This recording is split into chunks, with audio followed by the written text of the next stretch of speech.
Now we got to go all the way back, past the other side of the sequel trilogy, past the original trilogy, past the prequels. Yeah, to where this book starts. Queen's Peril, which is a prequel to the other Queen Amidala book that we read a few months back. And just like one of my favorite Star Wars Legends book, Darth Plagueis, you think that, like, okay, so this will end when The Phantom Menace starts. And then it doesn't. And it keeps going. Yeah. And I'm like, why is Plagueis is still alive? And I'm seeing scenes from The Phantom Menace. Yeah. I've never read Darth Plagueis. Yeah. So I've heard about that and how it changes that. For me, this one really fit in well and changed some perspectives, I think, for The Phantom Menace as well. But all right, well, I really enjoyed this one because I think probably more than the last one. I think the last one had a lot of focus on Padme and also on Sabe. Yes, okay. Right? When you said last one, I was thinking of Leia, but I understand what you mean. Sure, the last Queen's book. And that one, like, it was taking place after Episode 1, before Episode 2. There was a story of Padme wanting to free the slaves and feeling like she could do more and sending Sabe to go work on that and stuff. And I like that, but this one, I think, made me like the handmaidens more. Yeah. Where that one was maybe more Padme that I got it story was a little with more Padme. And some Sabe. I also found it to be a little less focused.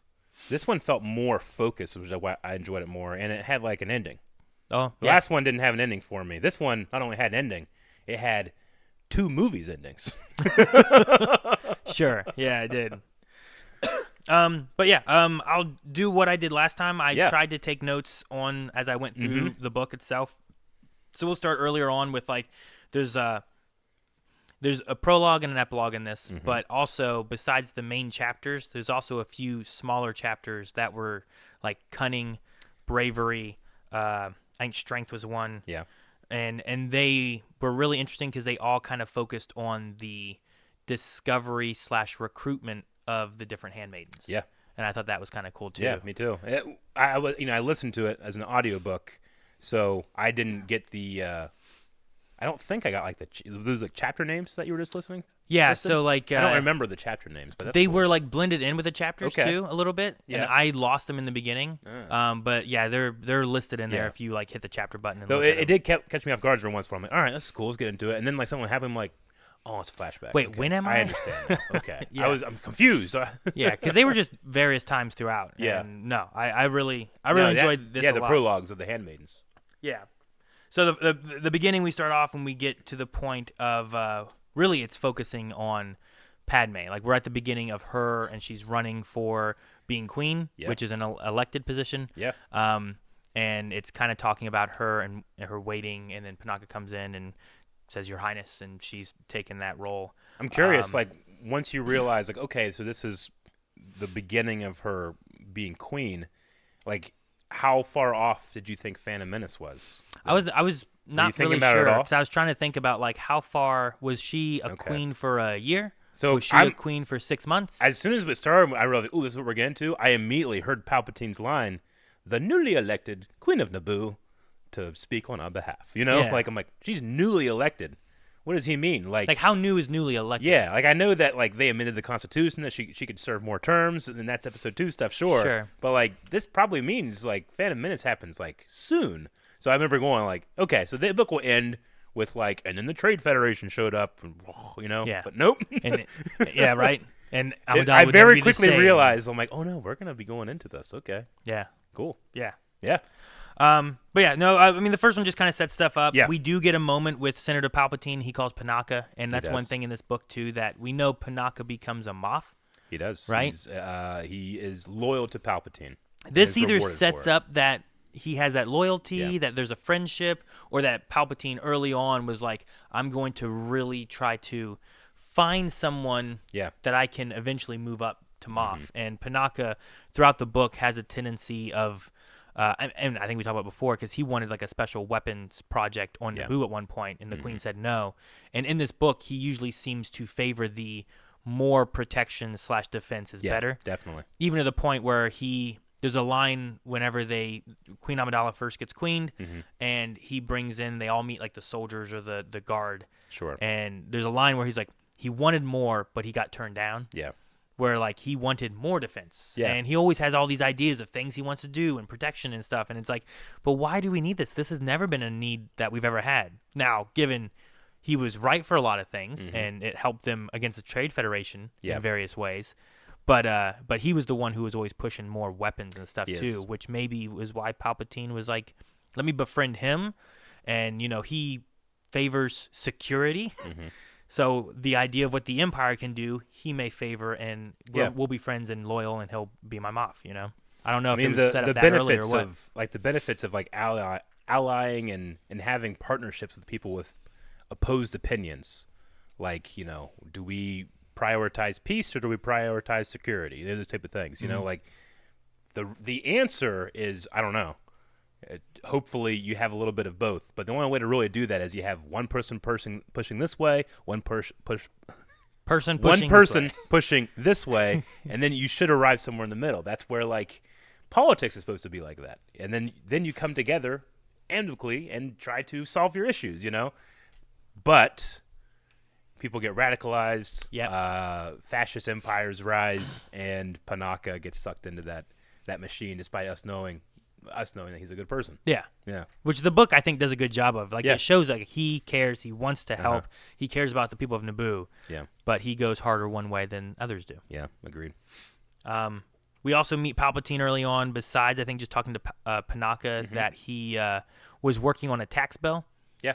And I kind of enjoyed the idea, because, like, a lot of people talk about episode 1 and episode 2 and the politics and stuff, and it not being that much fun. But in this one, you're seeing Palpatine spend time, like, He's been slowly drafting tax bills. He's trying to make sure the stuff he wants is in them, while also voting for or against in the positive for the galaxy, when really he wants the negative for the galaxy, but he has to appear to be on the positive side of things. Sure. So it was kind of fun to watch during this book. Like, all right, well, I'm going to vote against this, but I need to make sure it has this stuff in there that I want to seed already. And it's him trying to like manipulate the Trade Federation and everyone in the galaxy, really. And I just was like, this is kind of cool to see, like, what does Senator Palpatine do? It's like, well, he's just prepping and doing everything he can. It really is like his test, or his like version 1 of the Clone Wars in terms of subterfuge. Yeah. Because the Trade Federation serve Lord Sidious. And they're partnered with Lord Sidious, who is trying to get them better payoffs for taxes for some reason. They don't know why. And then you have Palpatine, whose planet is the target of the taxation issue. Yeah. So he has to play both sides and have both opponents trust him at the same time. I mean, that's what he does for the galaxy large, but this is like the proving ground. This is just two sides in a smaller scale. And it works so much that you get to the one point where, like, Newt Gunray is talking to Darth Sidious, and he's like, "That senator from Naboo." Yeah, I love that part, because it made me think, like, obviously I never thought that he did, but I never really thought about it at all. Like, they have no idea who Palpatine would be in regards to Sidious's character. No, and in that, it really seals, like, oh, man, they don't even think about that, which makes sense. Yeah. Because this guy, they're literally working, like you said, for opposite ends of the same kind of ideas. So. Absolutely. But yeah, we most of the beginning really just set up a lot of what the Queen has to do. We got to meet Bibble. C.O. Bibble. Yeah, and they talked about how he had a background in what was it, like argumentative philosophy or something like that. And like they're like, that's why he's always so grand. Yeah, and performative. Yeah, and I was like, well, that's interesting. Okay. But we start to get introduced. I think Strength was the first one where Panaka goes and meets Desabin. Yes. And talks to her. And her story in this, I don't know if I remember it so much from the last Amidala book, but really focused on how she is the best at not being the best. Like, she's always second. And it's like she's really good, but she's just never there. Sure. So, like, here's in the Queen's shadow, basically, right? Like, she has to play the Queen when the Queen can't play the Queen. Yeah. And I just thought, like, the conversation he has with her and the story that they kind of play out in this book especially made me understand her better, I think, in that sense. But also, she came to kind of be like, this is good, though, because also I don't want to be Queen. Yeah. Like, there's just elements of that in all of it. I know that I'm reading into this because while reading this book, I've also been going through with my wife the background of a band called Baby Monster. Baby Monster.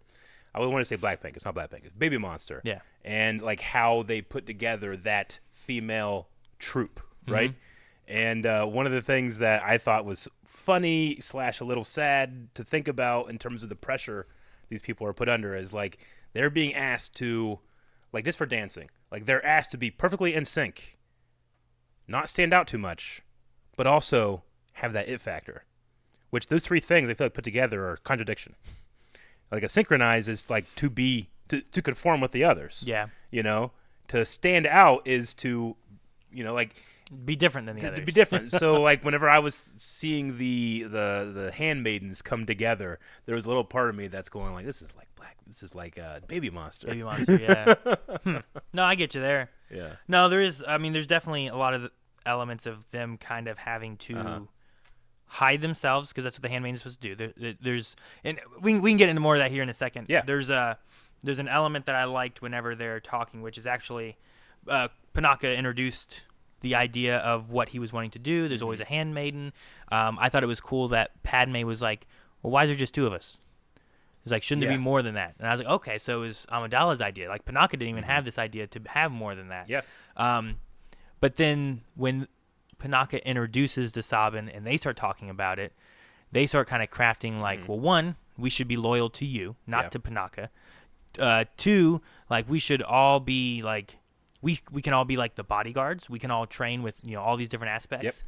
Yep. And as they kept talking about it more and more, I really liked the idea of how they came to figure out their names. I liked how they all kind of took different categories of what they'd be in charge of. Agreed, yeah. And then tried to plan that around of like, okay, well, you know, we'll make Padme one of the handmaidens, and she's a page. That way, she just archives everything the queen does. That way, it makes sense that she's not there, and they just try to like make connections and plan this all out.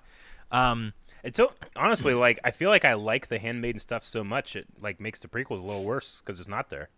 Does that make sense at all? I'm just like, man, these handmaidens are so cool the way that they can work together, and you don't really get to see a whole lot of that. No. Other than the stuff that you're like, you know, like the last book had the whole, you know, we are brave, Your Highness, like as a way of like speaking in code when you're in charge or whatever. Sure, because Padme is the one who says that. Exactly, yeah.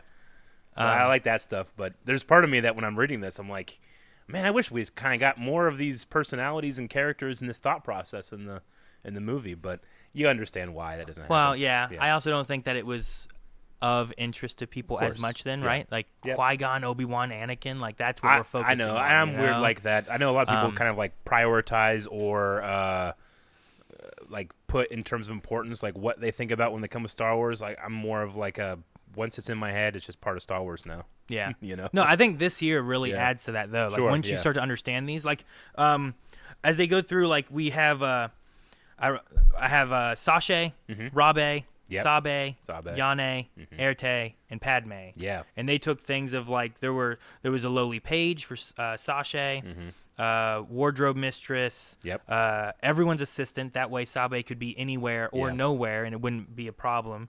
But like communications, all these things that they took. But then there's other stuff like Rabe. We should go through how they met, I suppose, a little bit. Yeah. But Rabe was brought in because she was a forger and like a thief, like a criminal. Yeah, not the greatest of backgrounds. No, and it was different than the other ones, but I liked it because as her character progressed, like she was a great artist. Yeah. So she forged paintings and then would sell them to not locals as the real thing. And with that, she also knew some other skills. And at one point, all the handmaidens are talking and discussing, like, what should we do? And it's like, maybe rather than just trying to look like each other physically, we should try to, like, be similar, like, share our hearts and our minds and stuff with each other. Like, read a book all together, you know, stuff like that. And Rabe's like, I'll teach you how to lockpick. And they're like, what?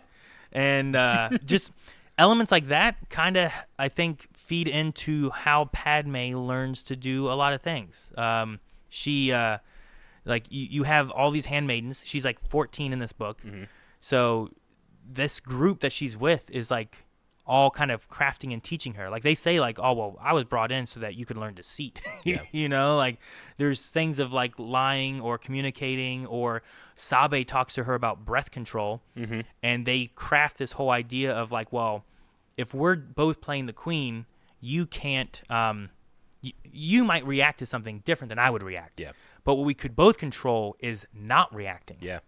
So when you try to like, don't try to match each other. Try to create a new thing to as a goal in between them. Yeah. So like that's the idea they craft up with this. Yeah. So the queen talks kind of monotone, doesn't have a lot of inflection in her voice. Her face is fairly flat. Yeah. And then in episode 1, like, I mean, you could say like, oh, that's sometimes like the complaint that people have is like, well, the queen was kind of just very stoic. But that's what she's doing. That's the point. Because there's different people playing her, and it's easier to have no reaction and be stoic than to all try to have the same reaction. Sure, yeah. I feel like unless you're being honest and you got to the part where Natalie Portman's like, hey, I'm actually the queen, and I'm always am, and sometimes there's an imposter. Unless you knew that, then that complaint doesn't work, right? Yeah. Because they got you. They thought it was, tricked you. oh, you're like, oh, man, you didn't know what you're doing. No. And I think all of these handmaidens help to craft Padme to become who she is we see in the Clone Wars. And, you know, like she lockpicks her handcuffs in Attack of the Clones when she's like handcuffed to the little pillar. Sure. And I'm like, maybe she learned that from Rabe. Yeah. you know like, another cool situation where that kind of works another part of geekdom, if anybody's interested. If you remember in the Two Towers when Gandalf appears, and when he first shows up, you think he's Saruman. And when they have him do the lines, they have Christopher Lee try to sound like Ian McKellen, and they have Ian McKellen try to sound like do impression of Christopher Lee. You do an impression, and they met in the middle. And even when he's on screen speaking, you can watch reactions now. People are like, "Who is this? Is that Saruman?" It's like you can see Ian McKellen right now, but you can't hear him. You know, and even though it's his voice, I always liked that, and that kind of reminds me of they like formed a goal in the middle and met there, and both of them didn't have to walk as far. Yeah. And now all the handmaidens can do it. It's like all 6 of these have made one queen is kind of what happens. And that's kind of what their goal is that they go for. And I think it's really... Yeah. It was something I wasn't expecting to have in this book, and it makes the most sense, I think, because she is so young, and these are the people who are going to be surrounding her. Yeah. But they were all so clever. And I love that Padme is like... Even though Panaka started this, they're all on board and with me, and we kind of both get what we want. Yeah. Like, Panaka's going to get the security he wants with these bodyguards that are handmaidens, and I'm going to get them to work with me and be able to, you know, grow with the queen, what my goal as the queen is. Sure, yeah. So, I like that a lot, though. We also flash through, during a lot of this time, we get a few jumps over with Palpatine. Sometimes it's just him calling, giving congratulations. But there's also in the earlier part of the book talking about the droid factory starting up on Geonosis. Yeah. And I thought that was really cool every once in a while the book will kind of just be like, "Hey, do you know where you are right now?" I'll be like, "Not really," and they'll be like, "Let me tell you, the droids have started up," or like they're here's the foundry igniting. They've turned the wheel towards Naboo. Yeah, that type of thing. Well, in the same chapter 2, we jump over and it's like the apprentice, you know, and I'm like, oh, the apprentice, and then it goes through and it's like he hates politics. Yeah, and it's Obi-Wan and Qui-Gon, and it was interesting. Qui-Gon has a feeling, so Obi-Wan has to read bills from the politicians. Because he's like, something seems weird here. Let's look into this. Yeah. And Qui-Gon's, he's seeing the signs and he's staying in the moment. And he's like, something's going on. It's an election year, you know? Yeah, I don't know. It was interesting to see that. But their conversation was interesting, too. There was the talk about Jedi being similar to politicians because they both try to control. Yeah. And it was like, well, politicians try to control others while Jedi try to control oneself. And like the conversation was really fun, or at least interesting to see their apprentice-master dynamic, which we saw in Master and Apprentice. We did. It was great. But the thing I like the most, and like it's because I hadn't thought about it or where it's going to be or when it takes place, really. But there was a line when they were like, "Hopefully, we don't start any wars with something or another," and then Qui-Gon's like, "Or we don't kickstart any romances with the local nobility." And I was like, "Oh my gosh, Qui-Gon!" You can hear him like he's like ribbing. Obi-Wan was like, "Man, come on." And I was like, I miss her still. And it was funny because I was like, man, I didn't think about when that took place. Like I guess I always thought of it being after episode 1, but it probably makes most sense for it to be before episode 1. So you kind of always thought Anakin would. Anakin didn't know. Yeah, because Anakin didn't know, and I'm like, it makes the most sense. Okay. Since he because he finds out about it in the Clone Wars, I think, right? Yeah. That's at least how I remember it. I mean, but, I mean, so you're thinking like within the 10 years that he's Anakin's master. Yeah. Okay. I thought maybe something kind of there was happening, but I guess I always assume it was when he was apprentice to Qui-Gon. It makes the most sense. Whenever and maybe he gets with Duchess Satine. And maybe there was a moment, but I forgot about it too. But no, I thought it was a fun little jabbing from Qui-Gon about that.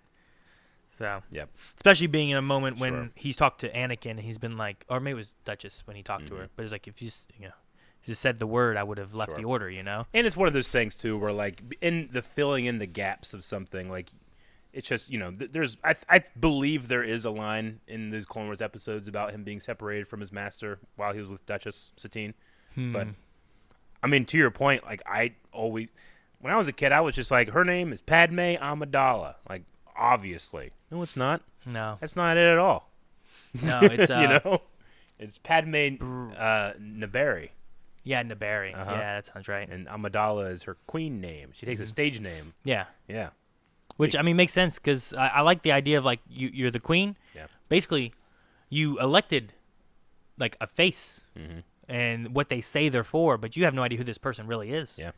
And it's interesting and different. But after you leave, well, who was queen, we don't know. Though I think in this situation, because of the outcome of what happens in the Trade Federation, like, just everyone finds out, Like, that's just kind of what happens. Yep. But yeah, I enjoyed the Obi-Wan and Qui-Gon moment that they had. What else was there? We go through a lot, kind of crafting the look, the makeup, the headdresses and stuff too. Of the queen. They change up a lot of that, which was like, is this to look like it, or is it supposed to be it? Sure. It's like, we can just make it look like it and make it a lot lighter, and like, let's do that. So I was like, okay, good. Yeah, I think when I first watched episode 1, I never really appreciated or thought about the idea that, like, at least when you're a kid and you see Padme's, first appearance, I'm always kind of like, what the hell is she wearing? This is crazy. But that must be her and her personality and stuff. But actually, it's a role that she's filling. It's not her. It's just it's easier to disappear into the role if it's, It's the same reason why, like, if you go to church, you just automatically, like, assume the guy in the wizard robes is in charge, Sure. It's like, well, the lady with the big headdress looks like she's in charge. Yeah. There we go. Like, well, I don't get to wear robes when I go to church, I probably would go more if I did. Yeah. So, no, I guess you're right. Like, I didn't really think about that. I just was like, that's what the queen looks like. Yeah. That's just what it is whenever I was younger, whenever I watched it originally. But,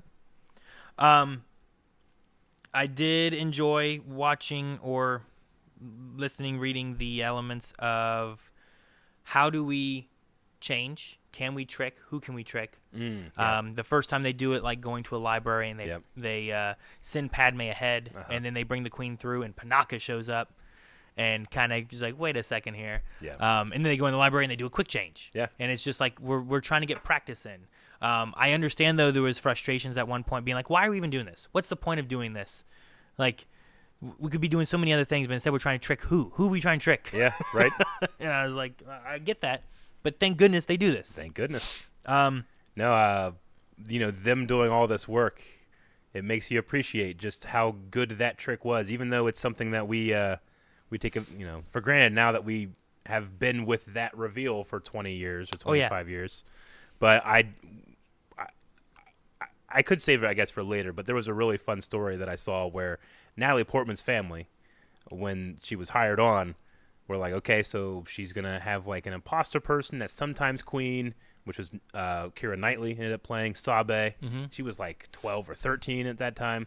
When they put the makeup on, like, it talked about Natalie Portman's mother, like, went up to Keira Knightley thinking she was Natalie Portman, started speaking to her, and they just kind of went with it. They had no idea. Really? Yep. So that's fine. Life imitates art. Yeah. But the work that the characters are going in here, it does work, even on your family. And even just looking like it's like the all white face, and it has like some little spots and stuff on it too. And you think like your mind thinks like, okay, well they must have a freckle.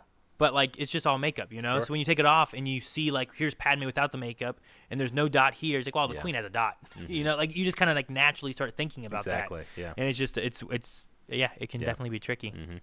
But, no, I mean, even around the movie set, like, it was one of those things where, like, not everybody knew exactly what was going on. Sometimes when you're a movie set, you don't know exactly what's being filmed. Sure. But there was also a lot of kind of, like, misinformation kind of put out around this time too of Lucasfilm and not wanting to really put that there was another actress playing the queen, you know? So there are times where like they confirmed that Natalie Portman was the queen in this, but fans will like get the things and be like, I don't think it is. There's whole websites devoted to finding out who was the queen when it's Padme, when it's Sabe. That's fun. And that's so much fun. Yeah. It's such an extra part of the story, but the building blocks are being laid in this book. And we're seeing how they're able to pull something like that off in the story, as well as the actual making of. One of my favorite things, talking about building blocks, I guess, that this book does, and this goes over the course of a few chapters, but they have they have this grain issue, and they decide that their first harvest of the grain, they're going to basically just fertilize and turn into fertilizer for the next harvest of grain. Yep. So they kind of lose all that grain in preparation to have more grain later. The story they had with that, and also trying to find trades to get the grain and do all this, like, so that their people had food and they could make sure they had a surplus and everything. Thinking of the movie and the way this book sets up, by the time the invasion happens and the blockade has happened, it makes so much more sense of how urgent elements of Phantom Menace are, because you find out that they have 1 week of food in stores publicly for their planet. And at a point during the book, they said that Padme leaving Naboo to go to Coruscant to get back, if everything goes right, would take at least 3 days. So, like, being on Tatooine and the urgency of, like, I'm going to get the Gungans and go back and fight a war, like, all those things that, like, that seems a little much, doesn't it? Like, I know they're blockaded, but is it that bad? But, like, this one puts it in a different perspective, I felt like, where it's like, it is that bad. Like, if the Trade Federation doesn't give them any food or anything, they've got, like, a week, maybe 2. Like, they were like, I don't know what's in the market. I don't know what farmers have in their surplus, but we have, like, a week of food. And we still don't really know the details of what all happened in those camps either. Not entirely, no. But it sounds like not great things were happening to the people of Naboo. Yeah. I mean, there's a reason that they changed their constitution to keep Padme on. You know? Right. So the element of their food shortage was probably one of my favorite things in this book, just because when I was thinking about it, like being on Tatooine, I'm like, man, the things Padme must be worried about, the handmaidens, Panaka, like, they must be aware they were working on this grain issue before. Yeah. This is what's in their mind. I have to hurry. I have to get back. My people are dying. So, when we get into chapter 9, I believe was the first time we had the mention of another apprentice. Which, like, this book jumped into a few aspects that I didn't expect to have. I didn't expect to have Darth Sidious moments. I didn't expect to have Qui-Gon Obi-Wan moments. I wasn't expecting to go into the Phantom Menace, really. But then you have, like, a moment with Maul. Maul, yeah, no. He's, like, putting together his lightsaber. Yeah, he is. He's thinking about, like, they said, like, all the parts of the saber had been stolen. Yeah. He contemplates on the witches and what it was like on Dathomir and stuff. He does. And then he also, like, he has this really interesting part where he, like, almost, like, blames the Jedi for the things that's happened to him. Like, why'd they just ignore me?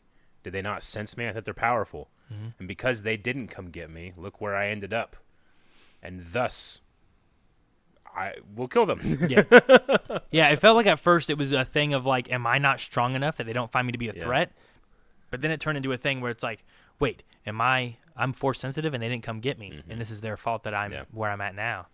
Sure. And he, like, just seething and talking about the fear and everything. We had kind of an exaggerated version of that in the Old Republic cinematic trailer, one of the newest ones, right? When they had, like, the 2 young siblings, one was taken by the Jedi and the other wasn't.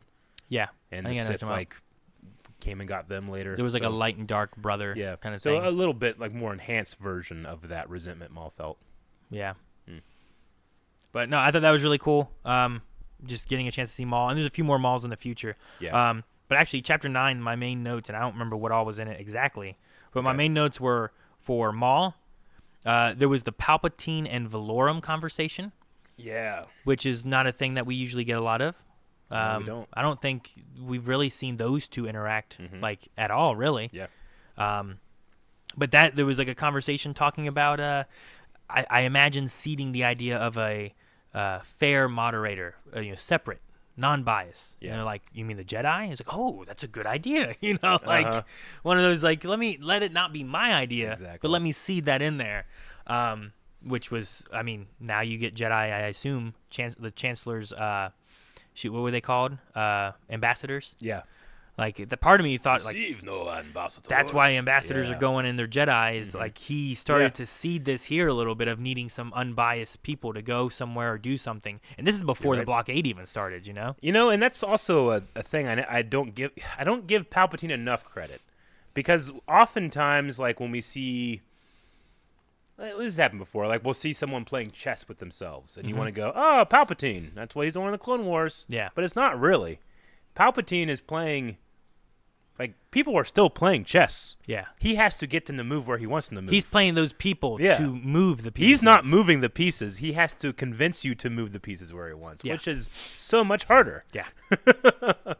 No, it's crazy the things he does. And he does so much in this and so much in the future. He would be so good at, like... He must be, like, an amazing improv artist.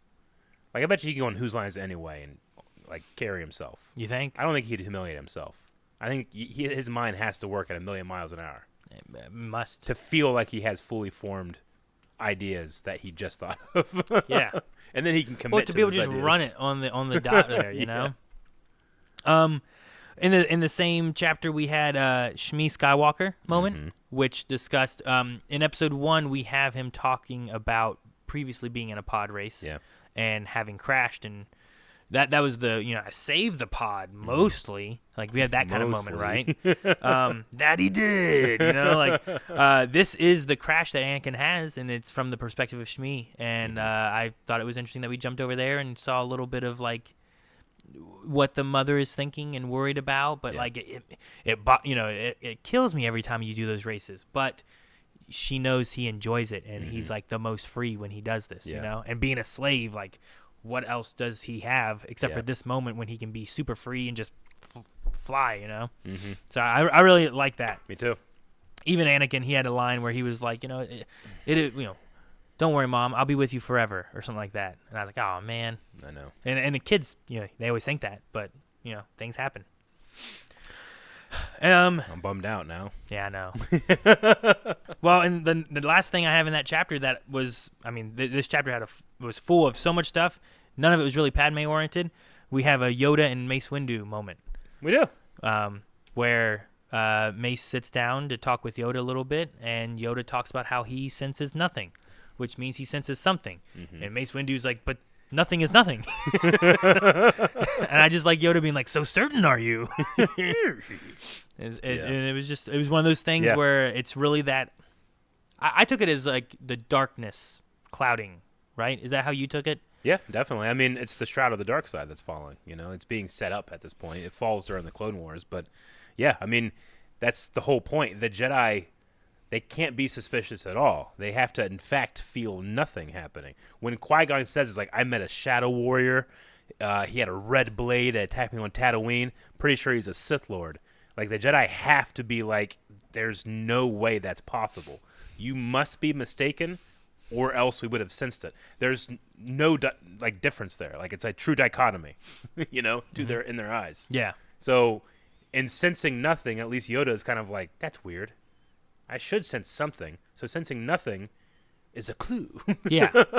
And like he's like, I'm not sure what it is, but there's something going on. Yeah. And Mace Windu's just kind of like, I'm sure you'll get it. It's the Force version of like, a little too quiet. Yeah, right? Yeah.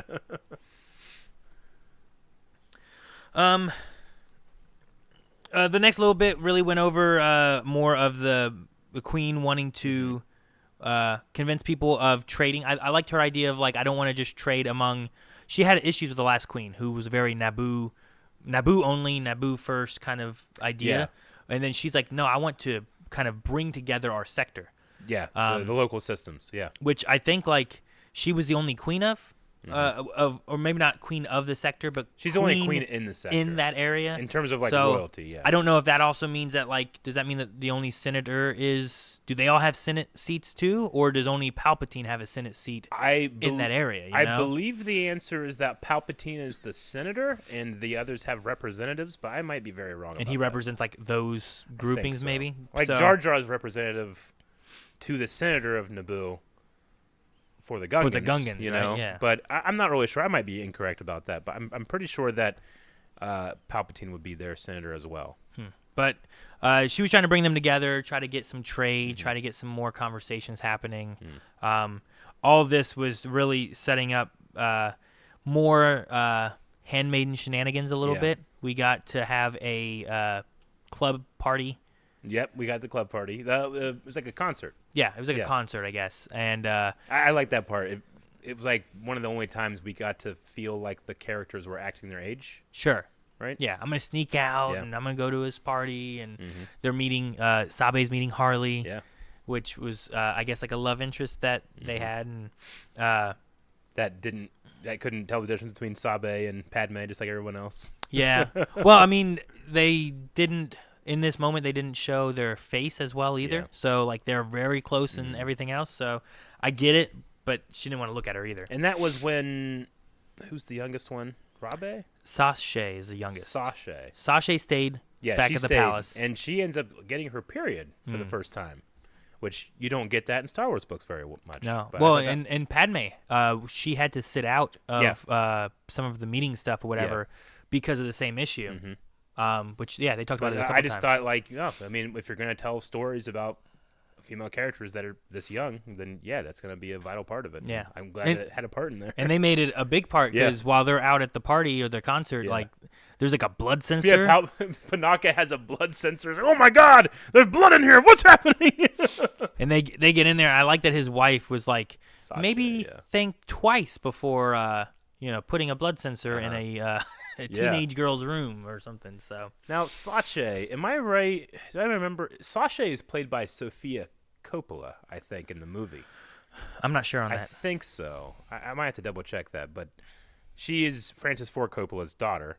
She was just getting ready to go into directing her first movie, and she wanted some on-set experience, and she thought, well, the best thing I could do was just kind of be like a background actor. So George was like, you want to be a handmaiden? Gotcha. So I think she plays one. But I can't remember if it was her that she might have been, but I think Sashay was the youngest of the grouping. I think so. She was 12. Yeah. So it depends on I don't know if she played her or not for sure. Sure. But yeah, Sofia Coppola, Sashay. Sashay? I don't know how to say it. Well, I mean, her name is Sasha, but then she went by Sashay. Yeah, okay. And then we had Rabe was like Robin, Rabin. Something like that, yeah. Rabin. But we have some Harley stuff. There is the incident where because of glitter getting stuck on her face, she couldn't get her makeup done right, so Sabe had to be the queen, and then Padme had to like go do some other stuff and got caught by Harley. Yep. And since Harley could have been like, okay, there's handmaidens 1, 2, 3, 4, 5. I don't see Sabe. Oh, here's a handmaiden. Hey, Sabe, and just assumed it was her. Yeah. There wasn't a reciprocating feeling gone back, and Sabe got angry about that. And the thing I liked about that was later on in the book, there is, the Trade Federation comes and everything, and there's issues with that. But there's a moment where Sabe says, like, I think it might be on the way back to Naboo, but it's like, whatever you need, I'm here. We can talk about whatever issues we have between us later, but I'm here for this. And I like that Padme, she respected it so much. Me too. That she was like, she's willing to do everything for the planet, even though we might have issues because I didn't even give her a heads up about what happened and stuff. So now in the previous Padme book, you kind of opened my eyes to the subtext that maybe Sabe has more feelings for Padme than previously let on. Do you think that I didn't get that in this book? You didn't get that at all in this book? No. Okay. But I was just wondering if maybe some of the like kind of feelings of jealousy in there maybe could have been colored that way. I don't know. It could have been possible, maybe. But it didn't seem as overt as I didn't you think made about me it. realize it was last time. Yeah, I didn't think about it that much in this book. Yeah. But also, like, I don't know, if this is like 2 months of them knowing each other before all this stuff happens, maybe that's part of it too. So, but yeah, the right now it's Harley, and in that one, I think Sabe was with someone else, and she was with that dude, and I don't remember his name, but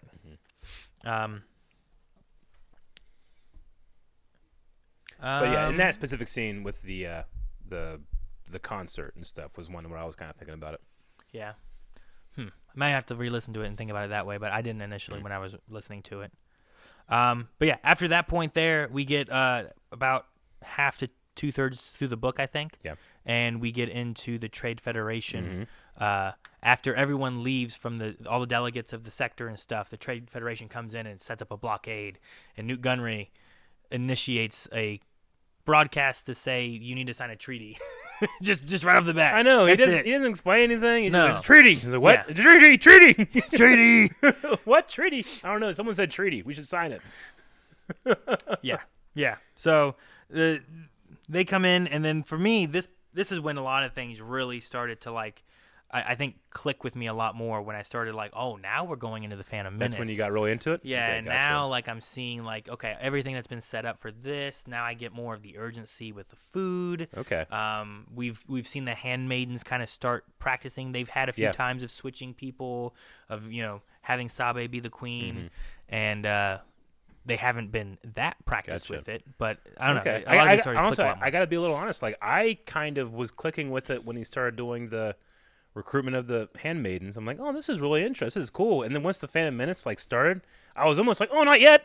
I'm not ready. Oh yeah, I want a little bit more first. No. There was one of them where, like, I think it was Erte, happened early on at some point. And around then I was like, wait a minute, what's this one? And I was like trying to re-listen to it because I was like, okay, we're in the past, but I'm confused on when this is exactly. And then I started to kind of get, so like the first one where it was just Sabe, I didn't realize at first that we were having all these for each of the handmaidens and stuff either.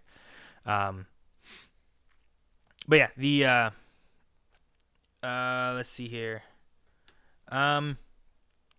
I don't know, getting into a lot of the issues that we have with the treaty and everything.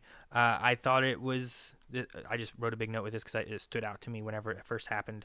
But they get the treaty message sent in, and they say something about, like, we've gone over it, and from our opinion, it is shack shit.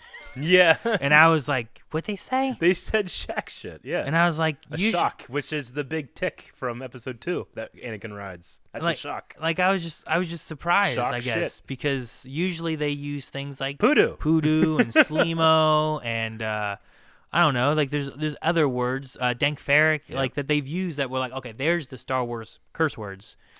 But this one just caught me off guard, and it was weird. That one caught me off guard, and I don't know that they've ever. I know, like, Han Solo has said hell. Yeah. I think in the movies they've used damn. Hey, we know how close Marva Andor was to saying "fuck the Empire" in an official Star Wars TV show. Apparently, it was very close. Instead of "fight the Empire," it was going to be "fuck the Empire." To imagine the power of that statement, using that word in Star Wars like that, in this more adult-oriented world, that would have been nuts. Yeah. Probably so nuts that it would take me out of it. But still, I just think it's interesting. What if she was like, dank the Empire? Dank the Empire! Yeah, and they do say, I think they, Nexus is right. I think they say shit in Andor as well. But to be fair, this is a young adult novel. Sure. Yeah, it is. So yeah, I don't know. It just, this for some reason caught me off guard. I don't know. Shack shit, yeah. If anything, I was just happy that I recognized shock. Yeah. Yeah. Like, I know what that shit is. That's the thing that he was like riding on. Yeah, I remember that. And he falls off and like, oh no, he's dead. And I can only remember their name because of Shock T. Shock T. Okay. Yep. Let's see here. They give some information about why the queen is so important too. They talk about the only one who can sign a treaty is the queen. Yeah. And even if she dies, they're gonna have to hold a whole new election to vote for a new queen. So it really gives, like, during the episode 1, like, moments where it's like they can't kill her. They need her to sign a treaty. Like, it gives more reasoning to a lot of that too. They don't have, like, a vice queen, do they? No. Yeah. They have the governor. They do. Who is, they said, higher ranking than her, but yeah. I don't know. It seems like he follows her mostly as well. Sure. Yeah.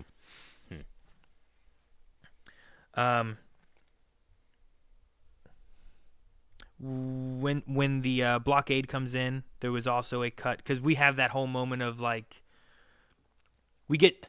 I think it would be fun, and I haven't gotten to do it yet, but I think it would be fun to kind of like listen to parts of this book and then pause it and then watch some of the episode 1 movie and then do like pause it and go back and forth a little bit. Like a Siege of Mandalore, Revenge of the Sith supercut. Kind of, because there's a moment here where they say that they call Newt Gunray and he has no idea of the ambassadors. Maybe we should call Palpatine and see if he has any information. Then the transmission doesn't go through. Yep. Like we get all these parts in episode 1, but they're from inside Padme's head or from a different perspective that we don't get initially. Yeah. So like you don't necessarily have the invasion kind of like moment exactly the same, but it's also there and built around it. And there's also a moment here where Jar Jar shows up. Yes, there is. And I was like, oh, cool. And we find out that he's been banished like within the last week. So he hasn't been banished very long. And that it was his idea to go to the surface because down in the water was scary and he didn't have any friends. Yep. And Boss Nass was upset with him. Yeah. So he's like, I'll wait a little bit and I'll go back down when maybe he's calmed down a little bit. I think he broke Boss Nass's hay blibber. Something like that. I think it's a hay blibber. Clumsy. Yeah, he says I boomed a gasser. Yeah, boomed a gasser, and then knocked over Boss's hay blibber. Knocked over the hay blibber and then banished. Yeah, it's not knocked over, but it's something like a hay blibber and a gasser is what he did. But I don't know what a gasser and a hay blibber is. Animals. I don't. They're animals. Boomed a gasser. Knocked him, boomed it. Boomed that gasser. Oh, I thought it was fun that Jar Jar was like looking at all the ships and being like, "These ships suck." Yeah, like they're just brown. I know. Not very cool, right? I don't know. It was just funny that he had like that. Yeah, I mean, he lives in this sweet underwater city, and then the people that are on his same planet but are unknown to him have these great chrome and yellow badass hot rod ships and stuff, So everything on his planet's beautiful. Yeah, I mean, their submarine is awesome. Yeah, right. The bongo, the city that they live in, like is just beautiful and stuff. Like so just stay out of the planet core. You're good. These just brown rectangles. Yeah, these tanks that just run over everything, and I hate it. We also got Palpatine looking at the invasion. Like it was interesting because he's talking about. Or thinking about like his home planet and wanting people to like never forget it or for it to be important or something like that. Yep. And he's like, now they won't. And he's like looking at all the circles around it. And I don't know. It's just him like admiring his work is what it felt like. Yeah. He also had a moment when he was talking about a statue. Do you remember that? Like it was talking about like some kind of statue, and he was like, I believe it's a statue that's in his office. Is in it? Episode 2 or 3? I tried to look up like pictures of his office after they talked about it. Be like, man, what's this thing look like? But I couldn't find it. But he was saying about like it won't fit in my office now, but there's one upstairs that will. Yeah, well, yeah. He's like, well, I'll have to have much more room. Yeah, something like that. So I thought that was. I think he takes it out of storage is what Nexus says. Yeah, because he doesn't have room in his current office. He stores it away and then brings it out of storage for that. I think there's a novelization, or maybe it's a Legends thing, but there's a statue or a vase that Palpatine like hides his lightsaber in his office. I always thought it was really funny, just in case. I'll find it if I need it. Well, I just imagine like Mace Windu one day being like, "What's this?" I can't sense it. Can't sense it. As we've gone through the story and learned more about the handmaidens, the moment you talked about when you was like, "We are brave, Your Highness." We are brave, Your Highness. We learn that they have some different little words and things, and it's.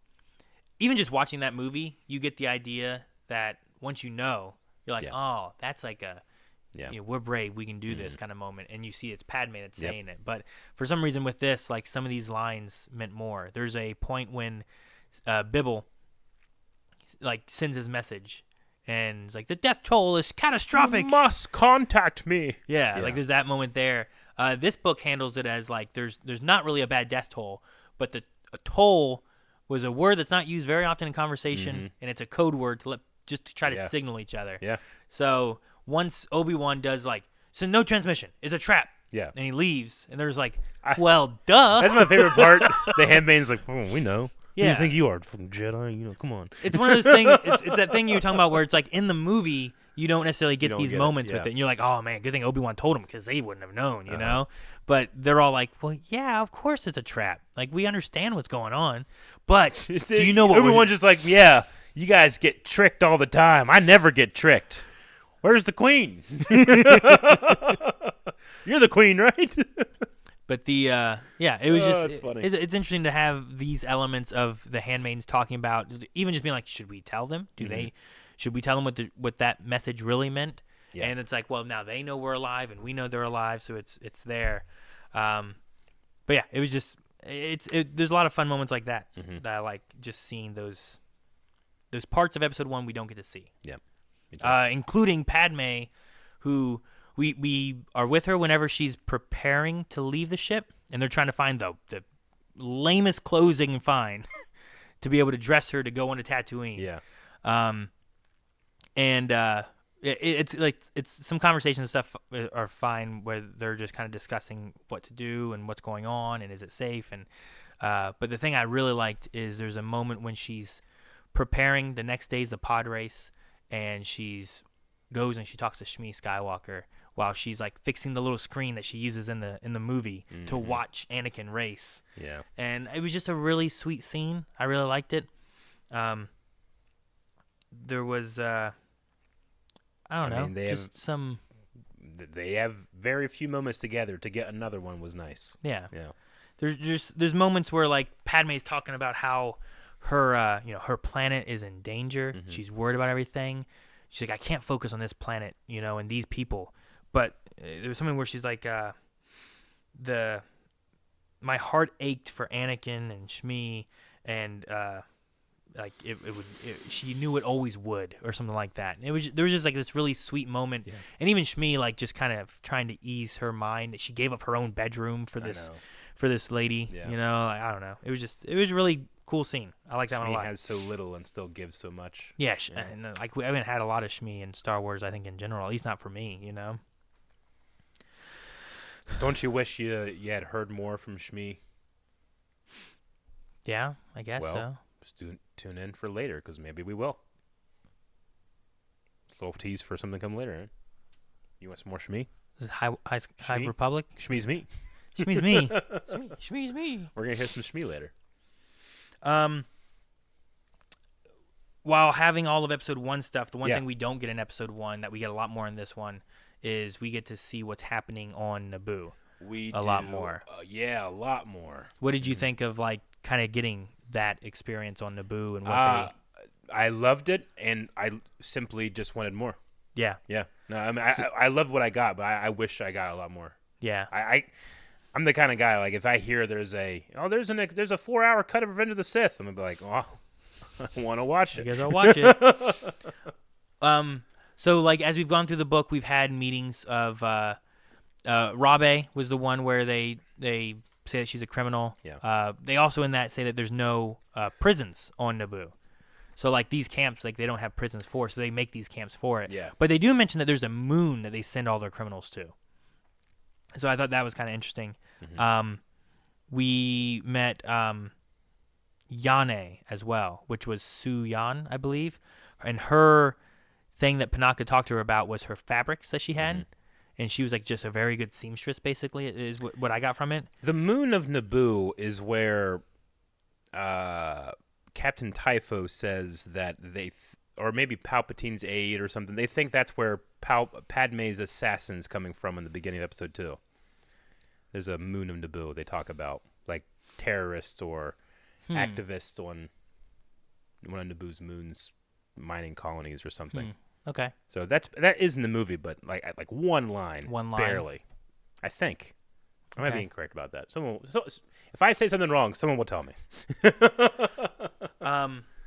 But the Yane doing the seamstress stuff, Yane and Sashay were the only handmaids I believe left on Naboo, and they gave them the like I think it was what's Panaka's wife's name? Mariak, yeah. Gave them kind of the idea of build a way for us to communicate. They want to keep track of like the guards, how many people there are, like how we can communicate with each other, and they weaved it into fabric. And I thought that was kind of cool to like have this like cloth that like if you look at it, it was supposed to be like based on like a nursery rhyme or something like that, I believe. Mm-hmm. So you don't know what this is if you're a droid because you're programmed to just see what you're programmed for. But I like that they kind of brought in that, and like she helped with like the dresses and things like that too. But this was more of a like they all have different training and fighting that they learned in different aspects, and this was a creative way to try to like pass messages back and forth. Mm-hmm. But we had in that sachet was found and had this fabric that they realized was some kind of message, but they didn't know what kind of message it was. Mm-hmm. Sachet played off as like, I don't know what this is. I don't know what you're talking about. Yeah. And the scene of her being tortured, I don't think would have worked for me if it was in a book. But because it's an audiobook and you can hear those poor girls screaming. In the audiobook of this one, like it hit so hard where like it did. They're constantly we switch over to Yane and they have Sachet who started being tortured, and then we go to Yane's perspective. The whole time you're having like her perspective and the conversations, you just hear screaming in the audiobook in the background like the whole time. And then they talk about it taking a pause. Yep. And then it pauses it in the book for you. And then she starts screaming again, and then they start talking about how she starts again, and like it was just so effective in the audiobook that I think me reading it wouldn't have worked as well as this did. I agree. Like that was a moment for me where I'm like, geez, man. Like I was like painting my house. I mean, when you think about, oh man. You think about Han Solo going towards the scan grid that Vader has him on Bespin, you know, and it's getting closer and it's sparking. But it only feels horrible when you go outside the room and you just hear Harrison Ford screams. You know? If you just saw him getting, I don't think it's as effective as if you leave that place and you just hear, ah, ah, ah, you know? And that's what I felt like. Yeah. With that. It was a lot. But it was very effective, and they did a very good job with it. But yeah, it was tough. I admire the handmaidens for, they talk about like wanting to go when we're going to go tell them, and they're like, no, we're not. Like she's screaming because she hasn't told them. Mm-hmm. We're not going to take that away from her. Yeah. You know, like if it's too much, she can make that decision, but I don't want to take it away from her. It was like we are bodyguards. She is being a bodyguard right now by not saying anything. I know, but she was like the youngest one and stuff too. It's probably the most effective part of the book for me. It was very effective. And then you meet like when they first met, when Panaka goes and finds her, and he's looking for Erte because she's like building these pods to like do like a space opera, and he's there looking for her. Yeah, and some little girl like trips him, and he starts talking to her, and she knows everything he's doing. Yeah. Calls out everything that he's doing. It's like to the point that she even says like, "Oh, make sure you come back tonight. You can see her in action." It's like she's like a prop manager and stage. Like, what do they have to do during the actual show when they just design sets and stuff? And we have Erte, I think earlier on where Panaka goes and he's there, and this pod that's supposed to hold 4 people takes a 5th person on, and it crashes, and there's chaos, and people are getting injured and stuff. Yeah. And Panaka gets to see Erte in action there, but Sachet was interesting, and you're always really good with songs, and you usually remember them better. Mm-hmm. What song is it? What theme is it? And maybe it was a misuse, or I just remember it wrong, but it's the one that goes like, doodle-doom, doodle-doom. In Star Wars? Yeah. Do you know what I'm talking about at all? Yeah, no, I think I know what you mean. There's that song, and I'm like, that's not the Force theme, right? Yeah, like, which one is it? Because it's played at the end of Sachet's moment, and I was trying to figure out what they were going for, because there's times when she just seems to kind of have this intuition. Either she's like super observant, or just... Are you thinking it's kind of like a Force echo sound? I was just kind of wondering if it was meant to be related to that in some way, because like... So I know exactly what you mean. They do it sometimes when Ezra would do stuff in Rebels. That same sound. Okay, that's what you mean. That would drive me crazy. We hadn't nailed that down. Yeah. Like they did a lot in Rebels. And I think that's why I thought of it that way too. But like Panaka's sitting there and looking around and being like, oh man, she was here, and you know, she sits here and just watches people go by, and then she's like, wait a minute. She couldn't have reached me from here. She tripped me on purpose and then talked me into giving her a job that I wasn't going to give.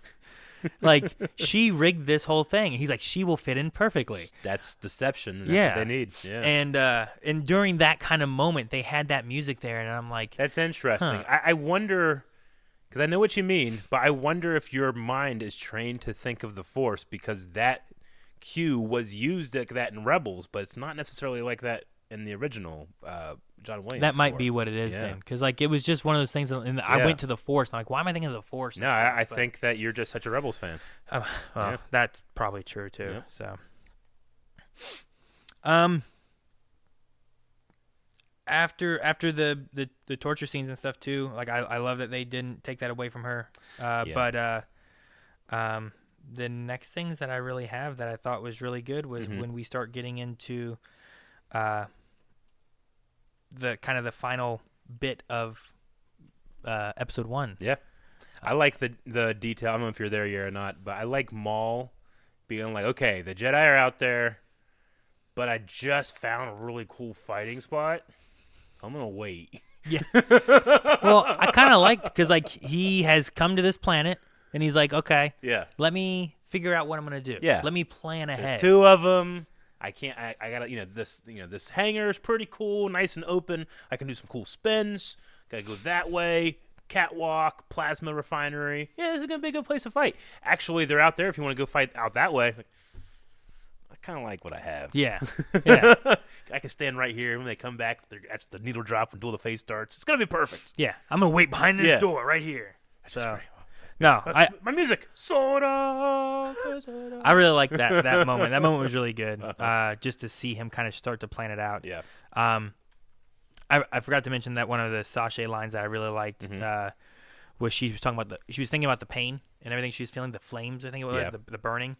But the line that she had was that the burning hurt so much, but when the choice came between her friends and the flames, she picked her friends every time. Every time. And I was like, oh, man. And it was like, and then the fire burned on. Yeah. Like, oh, man. Good stuff.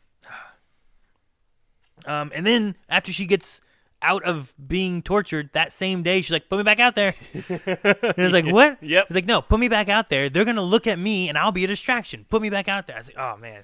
So she was just strong girl. So strong. Yep. But no, and then we get into the last of the book, which... I liked some of the conversation, but some of the buildup of getting into all of that, the navigating of the Naboo sewers and stuff, and they get in and they try to recruit who they can from the camps and everything, get all the information. I think my favorite part of it though was the Boss Nass scene, where and even talking about it afterwards, there's Sabe, who is the queen, and then Padme, who jumps in, and there's like an internal kind of dialogue between Padme about things, but then like later on when they actually talk, Sabe talks about how she feels that she has failed. She was supposed to be the one to protect the queen and not let her come out and be like, I'm Padme, I'm Amidala, but she felt that she failed talking to the Gungans and getting this to work out, and Padme just kind of consoled her and be like, no, that's not the case at all. Like, I made a decision in the moment, you did great, but in that rewatching it, I rewatched it last night, and I'm like, I don't get that she's sad or upset, but she's also in her stoic queen makeup. She is. So like to get like how she feels and how a lot of these handmaidens feel, this book did a really good job with a lot of that. It did. I thought it paired really well with the last one, despite it being book 2, and it takes place before book 1. I really enjoyed them as a pair so far. Is there another? I think there's a trilogy. There's a third Padme book. I'm pretty sure there's a third Padme book. I'm super hyped for I'm sure they'll tell us on there too. But the other thing, last thing I really had, because when I got to the end, like I was mowing when I listened to a lot of this stuff, so I didn't get to take my notes like I had been. The ending, I didn't quite get, because I was, so we go through, we free Naboo, we do all that stuff.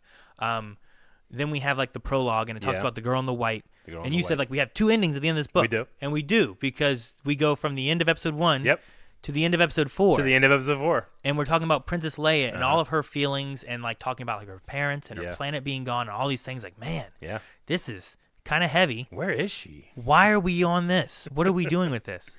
And it wasn't until I listened to it again that I'm like, oh, because the very first thing we have in the book, which I had forgotten, was from Padme, and it was the girl in the white dress who was preparing to take leadership of Naboo, and then we come to her daughter, who is being a leader later in the rebellion, leader of the heroes of the rebellion. And I thought that was a really cool comparison between these two mother-daughter. It took me a tiny bit off guard too, being like, wait, this is Leia. Yeah. Oh, I get it. Yeah. So I was caught off guard on that. Okay. Another note I had that I forgot to mention that I really liked was it was like an Anakin moment where they had the crash. Yeah. But the one I liked was like on a planet covered in sand with two suns, a little boy looked up and saw an angel. Yeah. And I was like, "Aw, that's kind of cute." Yeah, it's cute. Yeah. But no, there's a few moments that are kind of weird that I was like, I'm trying to remember which one it was. It was one where I'm like, man, I don't know if I like that they did this, which was, when they're on the cruiser heading to Tatooine after R2-D2 has fixed their shield generators and they break through the blockade. Yeah. There was a moment that I thought was kind of weird that Padme was like, "Hey, R2, think I should make peace with the Gungans?" And I was like, why is she asking this random robot? Like, that's kind of weird, but I guess she doesn't have anyone else to talk to right now. It's like talking to your toaster, Aaron. Yeah. You can't tell anyone. I never talk to my toaster. You don't talk to your toaster? No. Please. Come on, quicker. Toasted just right this time. That's just me? Okay. But I think it was also because she was looking at, Jar Jar there, and he was a little part of the book, but not too much. But there was enough of him in this that I understood what Padme was thinking later on, and they seeded that there to be later on whenever we're like, oh, there's warriors and Gungans are good, and it's not like we don't hate everybody. We can work together. Yep. And with what she did, we're wanting to bring the sector together. I also like that she felt bad that I brought together other planets in our sector, but I didn't bring the other race that lives on my planet to come to our little meeting. Yeah.